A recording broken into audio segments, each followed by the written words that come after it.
plus de 80 frappes massives ont été menées par les forces armées russes contre des cibles sous contrôle ukrainien en décembre. Ces attaques, exécutées avec des armes de haute précision et des drones, auraient causé des pertes significatives aux infrastructures et aux ressources des forces armées ukrainiennes.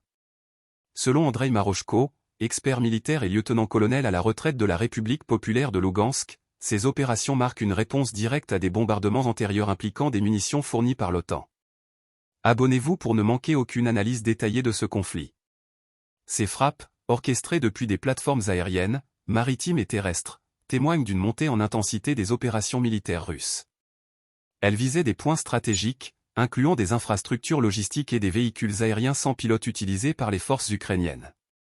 Les pertes enregistrées par Kiev ne se limiteraient pas à des équipements, mais incluraient également des impacts financiers et organisationnels, affaiblissant la capacité de réponse immédiate des dirigeants politico-militaires ukrainiens.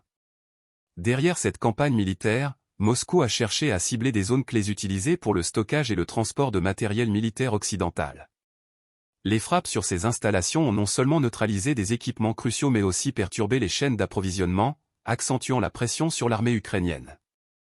Ces actions mettent en évidence une stratégie de longue haleine visant à réduire la dépendance opérationnelle de Kiev aux munitions et équipements étrangers. Maroshko a également souligné l'utilisation accrue de drones pour renforcer l'efficacité de ces attaques. Ces appareils, combinés à des frappes de précision, ont permis d'atteindre des objectifs jugés critiques sans engager de troupes au sol.